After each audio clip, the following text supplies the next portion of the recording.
And good morning, everybody. This is Dr. Sonia McGowan. I am the owner of Covenant Pediatric Wellness Center, and I'm so glad you're joining us today for our monthly webinar. So today we're going to be talking about tongue ties and other oral restrictions. So we're just going to dive deep right into tongue ties. In the meantime, if you have any questions at all, please drop them in the Q&A box on your sidebar, and I will be happy to answer them as we go through. So let's just jump in here. So most of you probably know me already. I am a pediatric chiropractor. I'm a MAPS physician. I'm Focus certified. I have worked with kids with autism and adults with autism since I was in college. And it's just always been my career, and it's what I'm passionate about. I started working with kids with autism primarily in this practice. And over the years, what has happened is it's really expanded into what we now call complex kids. So really, we work with kids with any sort of challenge, whether it's, autism, PANS, PANDAS, ARFID, all the way, just to kids who are just kind of stuck. Maybe they're not good poopers, they're not great eaters, they're not good at sleeping. So we really specialize in functional nutrition for kids with those sorts of challenges. We have kind of an arm of our practice on the chiropractic side that really does a lot of work around oral restrictions. So we are the place to come if you have worries or concerns about your, any particular oral restriction, any kind of developmental issue with your infant or your toddler. We're definitely the people for you. So my life is fantastic. I have my husband, Shannon. He is recently retired. So not only have we recently gotten an empty nest, we now have a retiree. So our life is looking really different these days, which is great. We have Libby. Libby is almost 22. She lives in Kansas City. She is the music director for the Overland Park, Kansas School of Rock. This is Rowan, our son, who is 20. He's getting ready to start his junior year in college in Illinois as a theater costume design major. And really, he is my why, to be real honest, because when he was a little guy, right here you see, things were tough. He was nonverbal until he was past 4. He had a lot of sensory issues, a lot of eczema, a lot of digestive problems. And so it was very difficult to find help for him. And so really everything that we do here at Covenant is because of what we went through with Rowan. So, and then this is Ozzy when he graduated puppy school. He's a sheepadoodle, half sheepdog, half poodle. He's now a year and a half old. He looks way different. So he's the new baby of the family. So, all right, so let's jump in. So like I mentioned, at Covenant, we do a lot of work around complex kids. So biomedical or functional nutrition evaluations, neurodevelopmental exams, neuro-focused chiropractic. We also have a pediatrician on staff. So Dr. Hannah Strong is our pediatrician. She's a general pediatrician, but she also is developing lots of experience with complex cases. Again, we work extensively with oral ties. And of course, we have just chiropractic for all ages, including adults. All right, so let's jump in and talk about the frenula in the mouth. I'm going to have pictures, so just bear with me as I describe it, and then we'll jump into the photos. So we have 7 oral frenula. We have our maxillary labial. So labial means lip. So maxillary mandibular. Okay, so we have a frenum on our top lip, our bottom lip, and then we have what are called maxillary, buccal frenula that are at the cheeks, upper and lower. And then we have a frenulum under the tongue. So the frenulum is a woven sheet of fascia that's pulled up into a fold. And it is basically kind of the string that you see under your tongue, for example. So oral restrictions are congenital. We're born with them.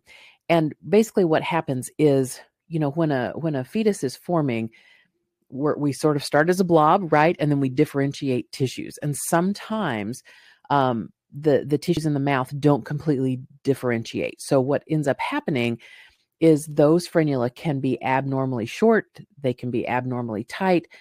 And what's really important with it all is that it has to restrict the range of motion of the tongue, the lips, or the cheeks. And so when we're talking about a tongue tie, it's called ankyloglossia. So congenital malformation of that frenulum under the tongue that restricts motion of the tongue. Okay. And when you restrict that motion, you have functional deficits. So, all the time I've got people sending me, Facebook messages or text with a picture of their baby, and they say, "Does he have a tongue tie?" Well, you have to look at the structures, yes, but you also have to assess the range of motion and any sort of functional deficit. You can't diagnose this just by looking. Okay, so you have to look at the structure and the function. A lip tie, again, congenital malformation, restricts the motion of the lips, contributing to functional deficits, right? So you can have an upper lip tie or a lower lip tie. I'll tell you, the lower lip ties are very rare. I've only maybe seen one or two in my career. And then we have the cheek ties as well. So again, restricting the range of motion and the function of the cheeks. All right, so we're hearing, I think, more and more about oral restrictions. It's definitely not a fad. I've had parents tell me that, they've talked to other providers about, could my baby have a tongue tie? And the practitioner will say, oh, it's just a fad. It's not real. Everybody's got a tongue tie. It's common, but it's certainly not a fad. In terms of tongue ties, it's about 5% of the population, more boys than girls. There is a correlation. If you've heard of the MTHFR gene mutation, there is a correlation with that. And really, it's more than just an anatomical difference, because the tongue and the mouth and their development really drive the development of the rest of the body. And that's what I think so many people are surprised about, is that the tongue has such a profound impact on development.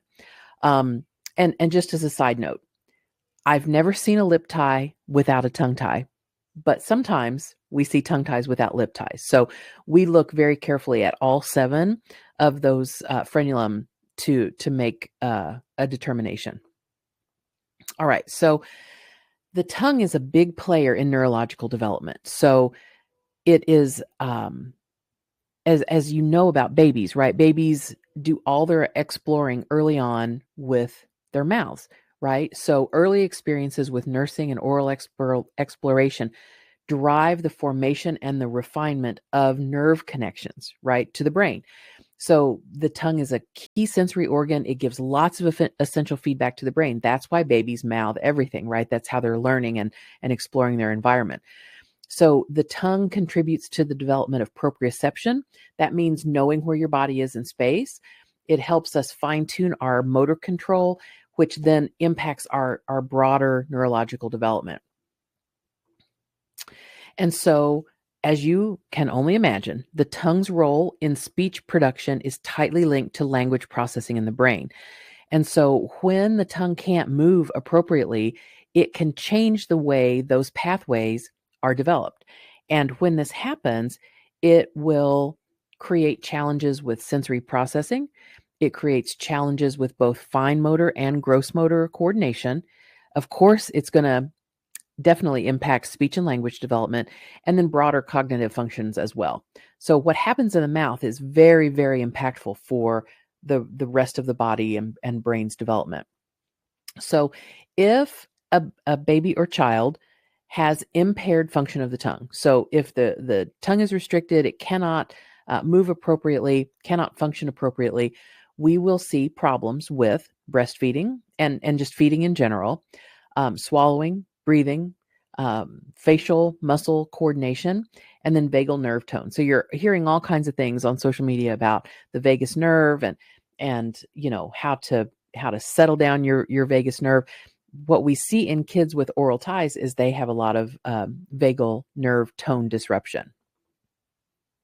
So TOTS is a whole body issue. It's a systemic issue. So what we know is that restrictions in the mouth are reflected in other parts of the body. The mouth mirrors the pelvic floor. So if you've got restrictions in the mouth, if your tongue is not moving appropriately, this can impact toilet training.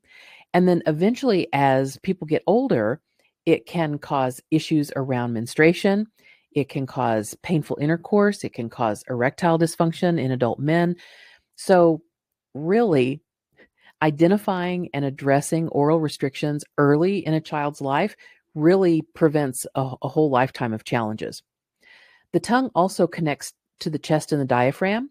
So when the tongue is restricted, it can influence swallowing, breathing, and posture. And I'm going to show you some pictures of some examples.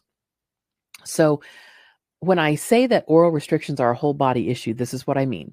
So this is a picture of what's called the deep front line. So it shows us that we have one sheet of fascia that basically goes from the tongue to the toes. So here we have the tongue. Here are the lungs. Here is the diaphragm. And then we come on down to the legs and the toes. It's all one sheet of fascia. So if you have tightness in the mouth, it's going to bring your whole body into flexion. So what we will see are postural distortions.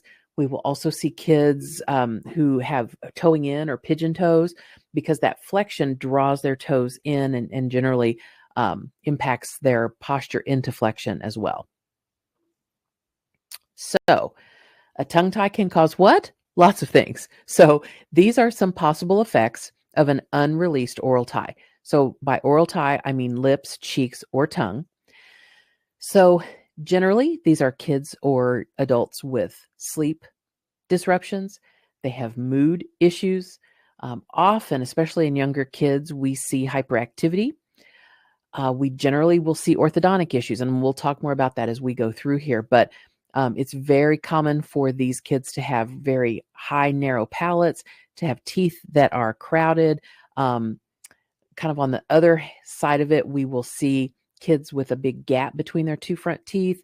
And so we'll also see decay on the top teeth very commonly as well. We will see sleep apnea. Again, with a high palate, we see speech issues, of course, because your tongue, lips, and cheeks are responsible for your speech sounds, right? And you have to, it's a very complex process. And if your tongue, lips, or cheeks are restricted, they're not functioning as they should, it's absolutely going to create speech and language issues. We also see things like headaches, snoring, teeth grinding. It's also really common for us to see chronic nasal congestion. So, babies and kids and even adults who are just chronically congested in their noses. We'll see, again, kind of going with the hyperactivity, we also see poor focus. We see a lot of bedwetting in these kids, as well as the pelvic floor dysfunction that I mentioned before. All right, so symptoms of TOTS. So TOTS stands for tethered oral tissues. So symptoms of TOTS in the nursing mother. So not that the mom has a restriction, but that the infant who is nursing.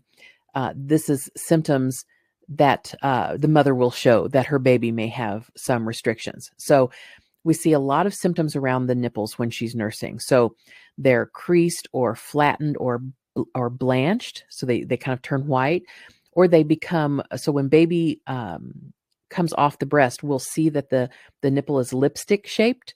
Often moms will have nipples that are bleeding, they're blistered, they have cuts. They're often forced to use a nipple shield to protect that tissue. And then we will see poor or incomplete breast drainage when the baby's nursing. This can escalate to infected nipples or breasts, engorgement, mastitis. Sometimes the baby will have thrush, or the mom will have thrush on her breasts. We often see baby preferring to nurse only on one side. So generally what we'll see is when there are restrictions in the mouth, we often see head shape differences. So a lot of times kids, will have a flat spot. A lot of times they'll have what we call torticollis, where they're sort of stuck in this kind of position. And so when a baby can't move his head in all directions, he's going to settle on a nursing position that is most effective for him. And so generally it would be just one side, because when you move the baby to the other side, they're just not able to move their heads appropriately. And moms will often tell us that they feel like feeding their baby is a full-time job. It's all they do is nurse their baby. And so these are really strong signs that infant needs an assessment for oral restrictions. Symptoms of tethered oral tissues in infants. So before the baby is even born, we have some signs. So we will often see positioning challenges. So babies who want to stay in the feet down position, or sometimes they're transverse, so they're lying straight across. It's also really common for moms to tell us that baby had a lot of hiccups in utero. And when we see ultrasound pictures, again, it's really common to see that their hands are held near their heads, just like in this photo that you see. We will also see excessive crying that might end up being identified as colic. We'll see frequent spitting up. We'll see lots of projectile vomiting, poor weight gain, and again, the nasal congestion. As a baby, after it's born, it's here with us. We often see nursing or feeding challenges. So whether the baby's nursing or using a bottle, we'll see things like a very shallow latch. So instead of drawing that nipple deep into the mouth, it's more of a sort of nursing pattern. They will often break that latch very frequently. So they're on and off the breast constantly. We often hear clicking or smacking when the baby is nursing or taking a bottle. Lots of gagging, choking, coughing, things like that. When a baby nurses, their lips should flange out. And often when a baby has a lip or tongue tie, their lips will curl under when nursing. They will often chew at or gum at the nipples. We'll see milk that leaks from the mouth. And often, it's just common for us to see baby get super frustrated at the breast or bottle. They kind of, they arch their back, they get a little combative because it's just what should be a very natural, instinctive process has become very difficult. And so baby gets easily frustrated. It's also common for us to see babies who can't hold a pacifier. So put a pacifier in and it pops right out. A very strong sign of oral restrictions. So let's look at some photos here. So another symptom of oral ties in babies are lip blisters, or what we call a cobblestone appearance. So you can see here, this baby has exactly that. So what looks like cobblestones on their lips, very, very strong sign of oral restrictions. We also see tongue scalloping, and I'll show you a picture of that. I think it's on the next slide. But around the edges of the tongue are scallops. We also see kids, when they cry, their tongue will cup up, just like this little girl. So right here, you can see how that tongue sort of looks like a bowl or a cup when she's crying. So again, the colic, the irritability, these are babies who are just extremely hard to soothe. They're hard to feed. They're hard to put to sleep. Frequent ear infections, very, very strong sign of TOTS, because there's a muscle of the tongue that is actually connected to part of the inner ear. And when the tongue cannot move fully or appropriately, it allows fluid to collect in that ear and create ear infections. We also see babies who have really tight thumbs, and often their hands are clenched like this. We also see toes that are clenched as well. So any sort of, tightness like that, we really pay attention to. And then range of motion differences or difficulties. So these are kids, again, sometimes they're sort of stuck in this sort of position. Other times, we'll see that they can move completely to one side, but hardly move to the other side, either in rotation. Sometimes flexion and extension can be different as well. And then we also are paying attention to any rolling that is unequal bilaterally. So a lot of babies can roll from tummy to back to the right side, but not the left, for example. Or, they can move, they can roll from their back to their bellies on one side, but not the other. So anytime we see motion that is unequal on each side, we definitely want to assess for oral restrictions. Sometimes we'll see, and I don't really love this term, but it's what's out there. It's called midline defects. So anything on the midline of the body that's different. So tongue tie, lip tie, cheek tie could of course, those are midline issues. Sometimes we'll see other midline issues in that baby as well. So maybe we'll see a cleft lip or palate. Maybe we'll see a sacral dimple. There are lots of potential midline differences that could occur in a baby. So when we see, one midline difference, we're going to be definitely looking for others. So here's a baby who's giving us multiple clues. Before we ever look inside of his mouth, I'm already suspicious, right? So this is me examining a baby. Those are my hands. And what we see already is, look how baby's tongue cups up. He's very unhappy. And we can see, again, how his thumbs are tight. His fingers are tight around those thumbs. Now, babies do this, right? Not every single baby who has clenched hands this way will have an oral restriction. But it's a clue, right? We have to look at a baby's whole self and get as many clues as we can. We will sometimes see head control issues. So too much control or too little control. So sometimes babies are super floppy. So they, get to the age where they should be able to hold their head up independently, and they just can't. Sometimes it's the opposite. And this was how it was with my son when he was little. He had way too much control. His tone was very, very high. I just didn't know what I didn't know back then, right? So in the nursery, like directly after being born, he's already like throwing the blanket off. At 3 days old, he rolled over. 3 days old. And I wrote it in his baby book. No one is going to believe me when I say he just rolled over and he's 3 days old. I thought this was a sign of genius, right? And he probably is a genius, but the being too strong, having too much tone should have been a red flag to me. But I wasn't a chiropractor then. I didn't know what I didn't know. So when babies seem too in control, too strong, too high of tone, that's a red flag for sure. These are often babies who are very resistant to tummy time. So tummy time is absolutely critical for infants. And remember when I showed you the picture of the deep front line and how, if you have tightness or tension in the mouth, it's going to pull your body into flexion, right? So many times babies are much more comfortable when their bodies are flexed. Well, if you think about tummy time forces extension. And this is going to be tough for a baby who has restrictions. So this is definitely a sign that we're struggling with some high tone.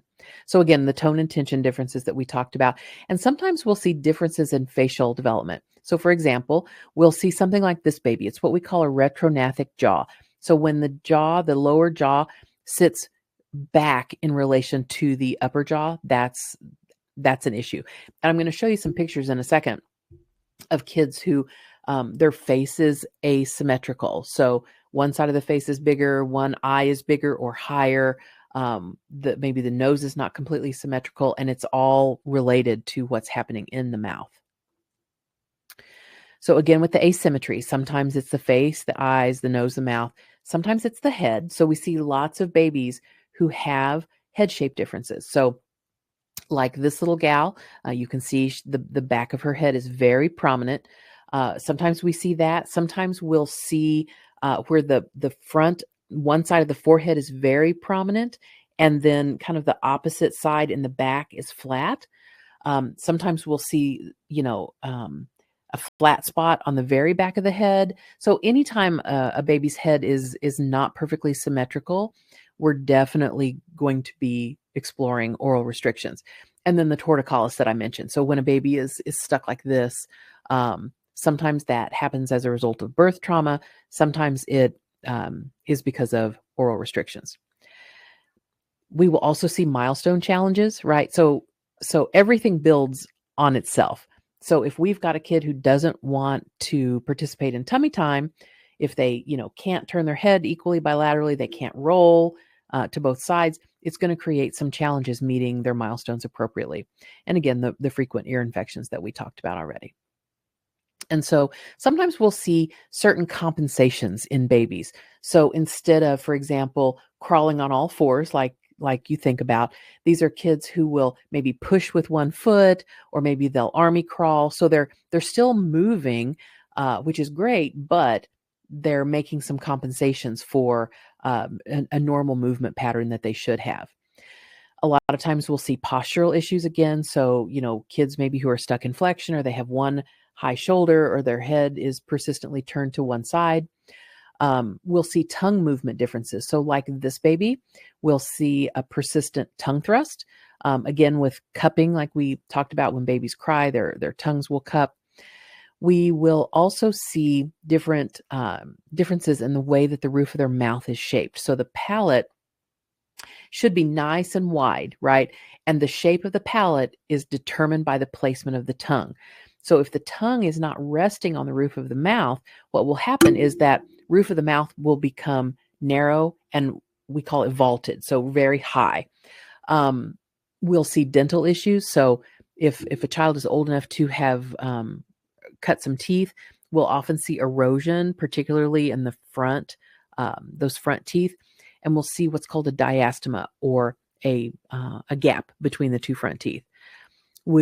Dimples, believe it or not, are a major sign of oral restriction. So sometimes dimples are just cute. Sometimes they're a sign of an oral restriction.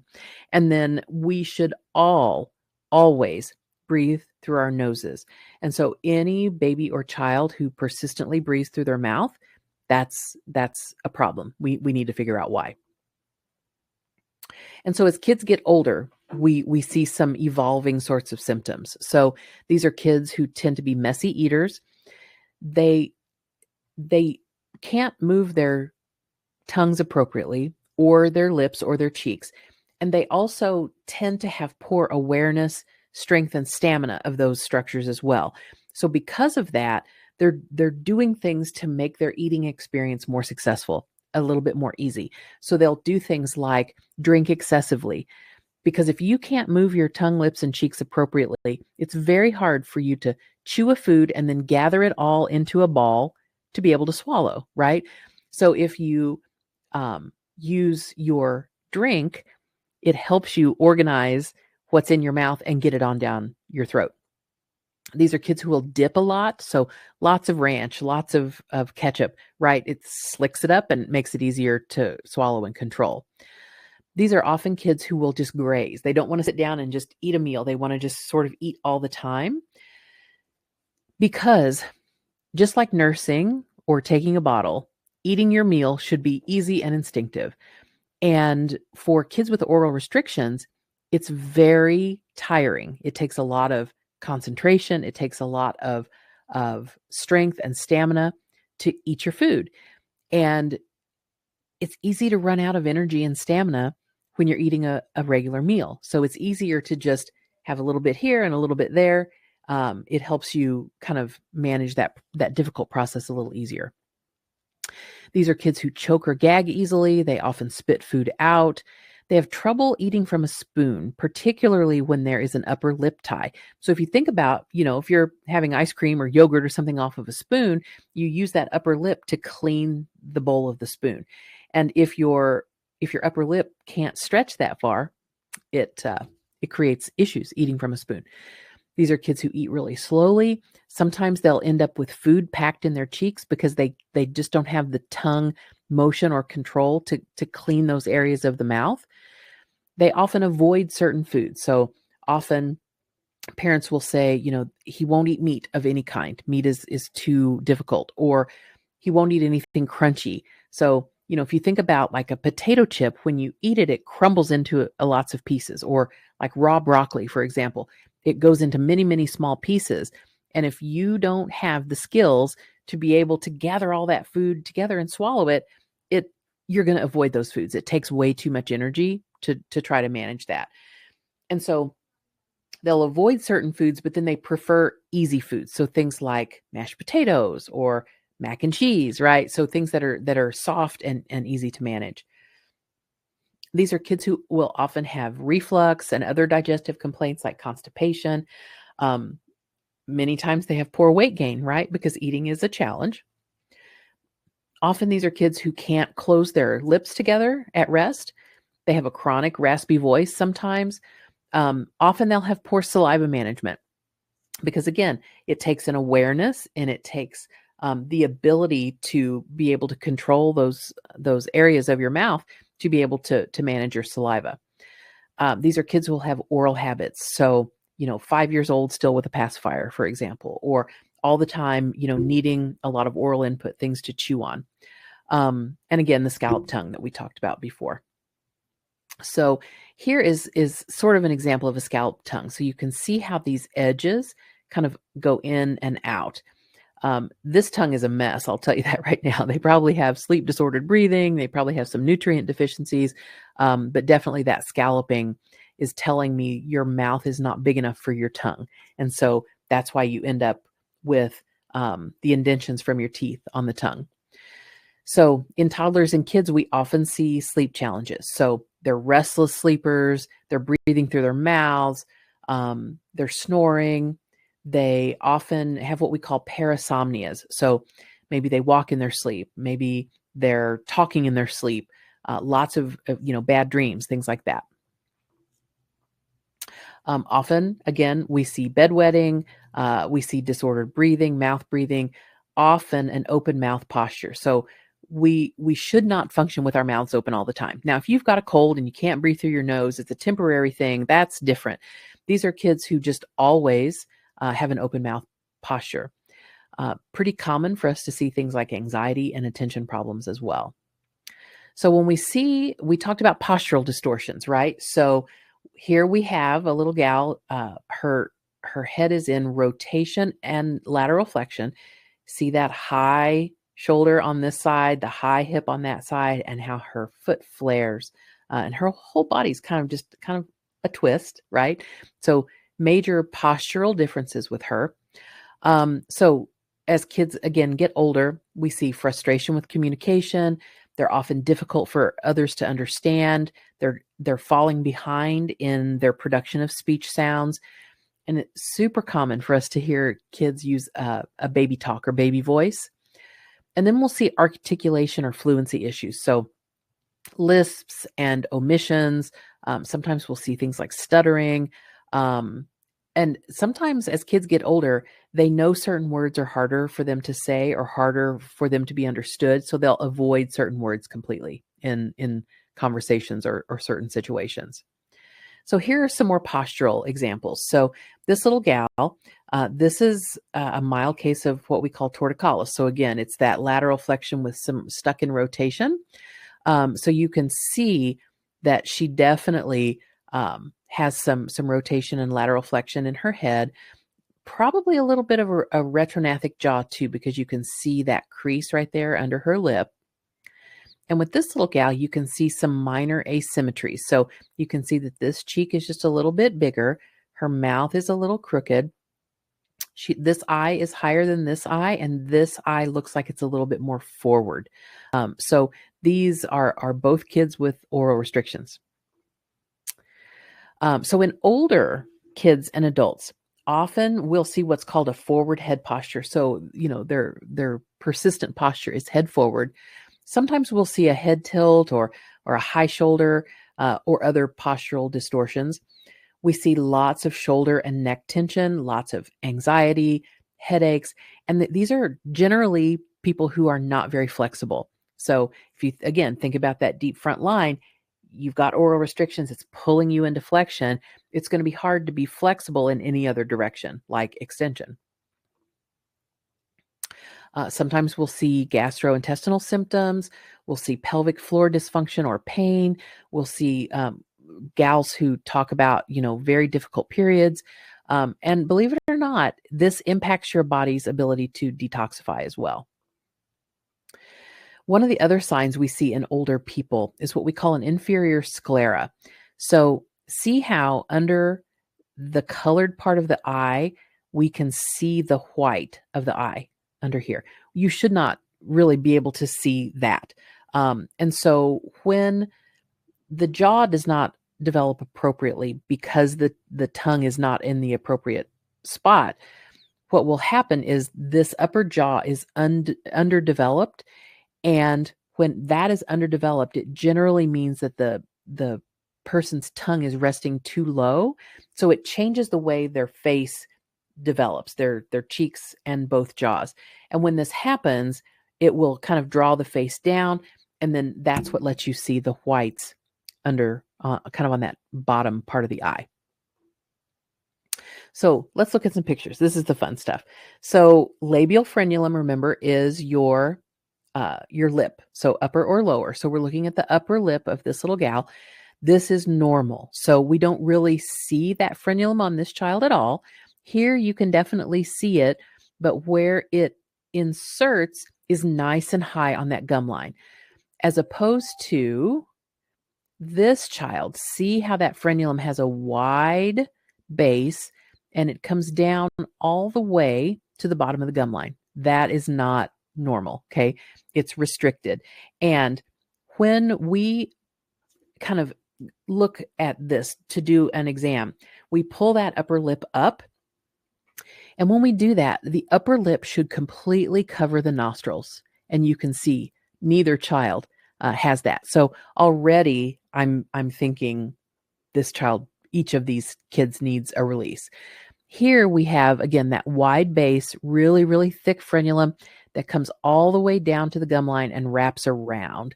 And that has created the diastema here. So these teeth will never grow together, right? Because they have a big roadblock right here. Even with orthodontia, if that person does not faithfully wear their retainer, this will always force those front teeth apart. Okay. All right. Now let's look at the buccal frenula or the cheeks. So it is this tissue on the upper and lowers. It's hard to get a good picture of it, but you can see here. So these are both very visible and very short and tight. All right, so let's look at under the tongue. So this is the lingual frenula. This is a little gal. Perfect. Absolutely perfect. So well-differentiated tissue here. She can lift her tongue really high. No issues at all. As opposed to this child. So you can see here's the frenula. Look how wide that is. And see the difference of how low her tongue is compared to this child. She cannot lift her tongue completely. And it's only this high because I'm using the guided director to sort of force it up. So definite restriction here. And here we go again. So this one, so think about this. See how thick kind of and meaty that is compared to this one.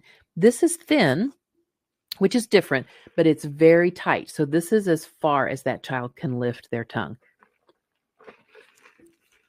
And then look at this little guy. I'm telling you what, you don't get much more restricted than that.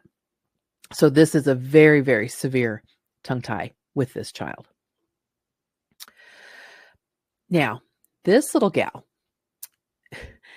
this is as far as she can open her mouth. Those are my fingers, my pinkies, and I can barely wedge them in between her teeth. I could not get my fingers under her tongue because her mouth just won't open that wide.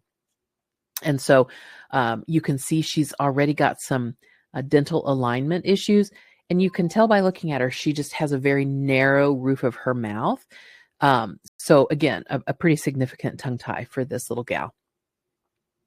This is baby Jackson. So they're in the car on the way to get their release, actually. So you can see his frenulum comes all the way to the tip of his tongue, creating a cleft there, like a heart-shaped tongue.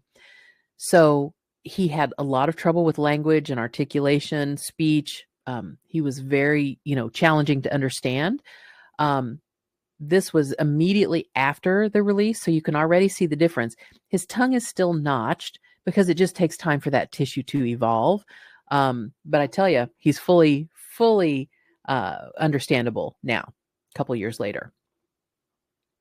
All right, so when we talk about oral rest posture, what we want is for our lips to be closed, our tongue resting on the roof of our mouth, and we should be breathing through the nose. When this doesn't happen, particularly when the tongue does not rest fully on the roof of the mouth, we end up with a mouth that's not shaped appropriately, like this one. So you can see how narrow this upper jaw is and how high that palate is. There's no way that tongue is resting like it should. Otherwise, it would not be this narrow, high, and vaulted. So again, it's more than just appearance. You can't just send a practitioner a photo and say, does my kid have a tongue tie, right? We have to assess the structure along with the function. And so we're looking at the lips, the tongue, and the cheeks, and we're assessing awareness, strength, and stamina. We're assessing coordination, control, and range of motion for each of these, tongue, lips, and cheeks. So it's, again, you cannot just identify oral restrictions based on how they look. You have to look at all of these functions and factors. So once you know about oral restrictions, you can't unsee it. So Meredith Grey, right? Look at her tongue. I mean, I've always said that I thought this actress had a tongue tie just because she's got kind of that, when you watch her talk, it's almost like a lisp, but not really. There's something about her teeth and her tongue and her lips and the way they produce sound. But when she's crying here, look at how her tongue is cupped. Guaranteed. Ellen Pompeo has oral restrictions. This is the Gain lady on TV. She has very deep dimples, right? High probability of a cheek tie. And then, of course, she's got this very wide diastema between her two front teeth. Guaranteed. She's got oral restrictions. All right. So a lot of families are told when they go to see their pediatrician, for example, and they'll say, I'm kind of worried about a tongue tie. And the doc will say, okay, child, stick your tongue out. Oh, he can stick his tongue out just fine. It's not a tongue tie. We do so much more with our tongues than just stick them out, right? That is not an appropriate assessment of the oral motor structure. We know that oral restrictions have major effects on speech, motor, and neurological development. So the sooner we can identify and correct these problems, the better. Any kind of gross motor, fine motor, feeding, sleep, behavioral, sensory, speech problem at all should be a red flag for oral restrictions. It's not a difficult exam. It's not a long exam. Every child needs to be screened, especially if they have any of these challenges, because the earlier we can get to the identification and correction, the easier the rest of life is going to be, right? If a baby's not gaining weight, they should be assessed, but they should be assessed even if they are gaining weight, because sometimes, for example, mom may have just an incredible letdown and flow, which sort of helps the baby compensate for any kind of restriction. Sort of like, drinking from a fire hose, right? If mom has a good enough supply and a good enough flow, baby doesn't have to work very hard to successfully nurse. So babies can still gain weight even if they have oral restrictions. And we like to examine our kids on a regular basis who come to us. So maybe they'll look okay at birth, but once they hit a growth spurt or, hit some new developmental milestones, the functional issues will emerge. And so we assess ongoing for oral restrictions.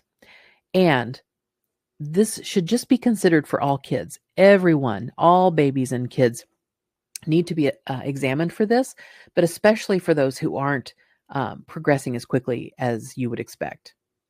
So if you're worried about your child having oral restrictions, it can be a real challenge to find providers who are adequately and appropriately trained. All of our staff have been very well trained in this. So, we're a good trusted source for that examination. So yeah, I'll give you a couple seconds for questions.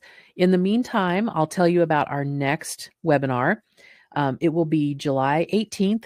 I generally do the first Friday, but first Friday is 4th of July. So anyway, it is July 18th. I will be talking about oxidative stress. So, not a super sexy topic, but it's really important for you to understand if you've got a complex kid. So, um, oxidative stress is a big player in autism and other complex needs. So, I want parents to understand what that's all about. So, again, July 18th at 9 a.m. And then you don't want to miss on this coming Monday, I'm doing a Facebook Live event with Chelsea Schweigert. She is mom to Lexi, a little gal who is struggling with vaccine injury, autism, mold exposure, pans and pandas. So we're just going to talk through all of those issues, and hopefully, I know it's going to be a fantastic event. So if you have interest in anything like that, she's definitely a good one to listen to. So that will be Monday, this coming June 9th, sorry, at 1 p.m. on Facebook. So you can look at our socials and get all the details on that. So, all right, guys. I hope you learned a little bit about oral restrictions. If you ever have any questions at all, you can email me, Dr. Sonia at covenantwellness.net, and I'll be happy to answer your questions. So thanks for joining us. We'll see you next month when we talk about oxidative stress. Have a good day. Oh, you know what? I missed a comment. Hold on. No questions, but I'm so happy we started coming to Covenant when Colt was 10 months old. We discovered a lip tie. He's getting released today. Dr. Lacey's been amazing. Oh, that's great. Such an informative webinar. Well, thank you, Rosina. I really appreciate you being here. Now, we really will say goodbye. You guys have a great day.